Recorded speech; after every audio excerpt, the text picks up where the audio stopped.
Tá muito baixo? Dá para ver. A gente, na época das máscaras, a gente só vê a cabeça, né? Balançando, não consegue entender. Tá bom. A gente vai ter que, olha, isso a gente já deveria ter feito, né? Ensinar a fala através das Bíblias, né? Para a gente poder ir se comunicando assim.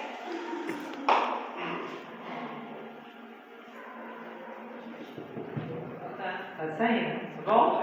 Tá tranquilo? Vamos lá então? É a porta estreita, que é tão estreita que até a voz está com dificuldade para sair. Meus irmãos, é uma alegria inenarrável voltar aqui, onde Paulo dá uma energia fora de série. Emmanuel, que tem, né, como esse espírito guia, que o diga. Estevão, que é toda aquela luminosidade evangélica, que mesmo sem conhecer o Cristo, conseguia falar de Cristo. E Abigail, que doce presença, né? Enquanto nosso irmão evocava os nossos queridos, eu fui sentindo um calor de uma força, fui sentindo o Evangelho se aproximando e aquela vibração de amor de Abigail. Que coisa boa! Então, assim, a palestra já poderia acabar por aqui, né? A gente só dá aquela respirada, né? A gente dá aquela energizada, porque eles já estão aqui, eles já estão envolvendo os nossos pensamentos, os nossos corações. E eu tenho uma alegria inenarrável de poder participar dessa casa, onde tanto eu absorvo. Quando eu saio daqui, eu saio grande, eu saio bem energizado. E até falando sobre isso, os nossos pensamentos estão sempre muito conectados quando nós estamos realmente conectados com Jesus. E enquanto o Carlos falava, eu estava recordando de Kardec na Revista Espírita, quando ele fala das assembleias religiosas, né? Ele vai falar que o Espiritismo é uma religião, sim, não como conceito que antigamente se tinha, pelos dogmas, pelas práticas religiosas, mas porque nas assembleias era justamente nelas que a gente se reuniria para comungar do mesmo pensamento.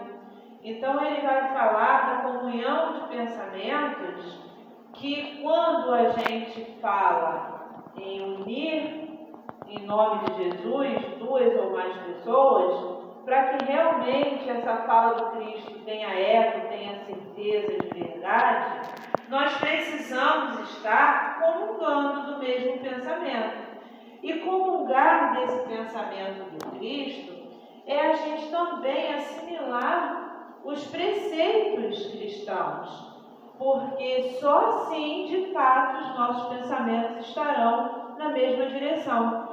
E ele vai falar isso quando eles se reuniam para fazer uma oração, para lembrar dos que já tinham partido, né, no dia dos chamados mortos.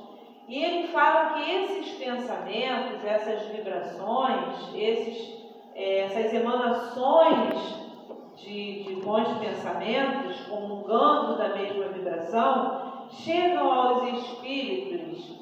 E se chegam aos espíritos felizes, eles se sentem ainda mais felizes. E se chegam àqueles infelizes, àqueles aflitos, eles têm o poder de aliviar as suas aflições.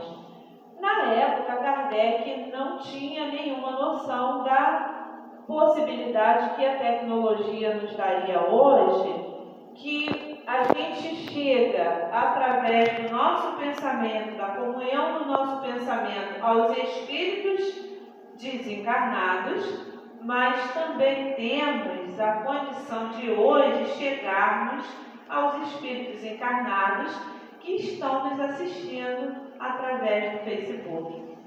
Então, é assim bem interessante que a gente observa que ele diz que aqueles egoístas que entendiam religião como aquele método de praticar apenas dogmas, iam até as assembleias com um pensamento em si próprios. Então, não iam com pensamento de caridade. E quando nós unimos os nossos pensamentos em prol um dos outros e de todos ao mesmo tempo, nós estamos praticando a lei da caridade. E ele diz que a caridade é a alma do Espiritismo. A alma no sentido de ser a vida, a ânima, né? E ele explica bem essa questão de alma lá na introdução do Livro dos Espíritos. Então ele diz que a caridade é a alma do Espiritismo. Então, sim, os que são mais incrédulos julgavam que, já que aqueles egoístas só iam para o templo, para as assembleias, para buscarem interesses próprios, então não havia mais necessidade de ir à assembleia. Em qualquer lugar se falava, então, no Evangelho se pregava. Mas Kardec diz que se nós fazemos assembleias políticas, que se tem um lugar para a assembleia política, sim, nós também temos que ter um lugar para as nossas assembleias religiosas nesse sentido, de reunirmos-nos em nome do Cristo, com o sentimento cristão da caridade, e ele fala da caridade que é a beneficente e a caridade que é a benevolente.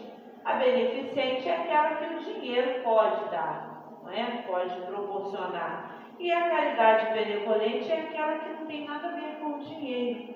É aquela que a gente pode fazer daqui, enviando as nossas vibrações aos nossos irmãos que hoje podem estar acamados e assistindo uma reunião espírita através do Facebook, da internet. Não é? Essa é a caridade benevolente, uma delas.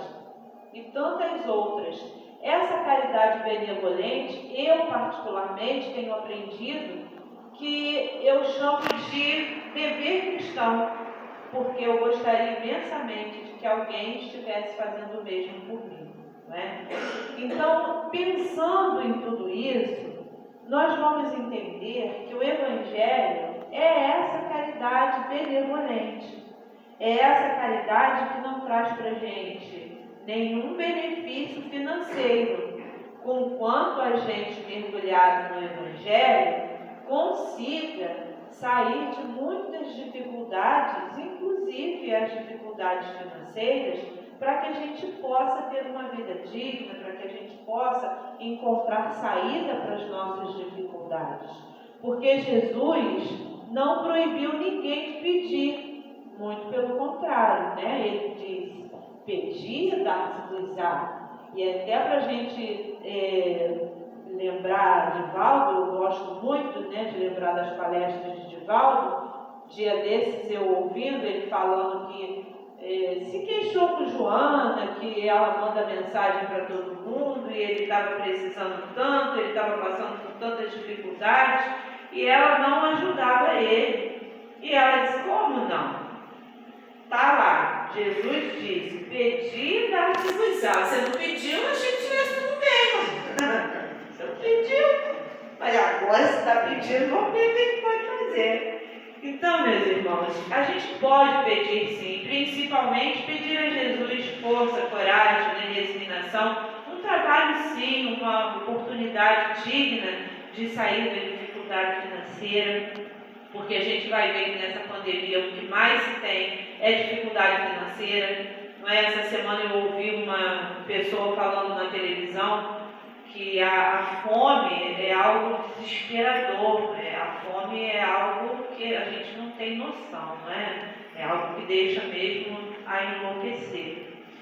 Então a gente pode pedir sim a Jesus o auxílio, né? Não para que a gente chegue ali e ganhe na loteria, lembrando de Chico, né, que o pai dele vendia bilhetes de loteria, e ele se negava a comprar os bilhetes de loteria e jamais ele pediria aos espíritos, que o pai dele sempre queria que ele pedisse, né? Pede aí seus amigos para dizer qual é o bilhete, né? Enfim, não é isso que a gente tem que pedir. A gente tem que pedir realmente é a estatura moral para passarmos pelas dificuldades que a gente precisa passar, os desafios, vencer com coragem e galhardia e nunca perder a fé, porque Jesus disse que não nos deixaria órfãos. E nesse momento a gente está percebendo que a gente nunca está realmente a sós, né? E o que a gente puder fazer pelos nossos irmãos, se não der para ser a caridade beneficente, que a gente pelo menos faça a caridade benevolência. Bom,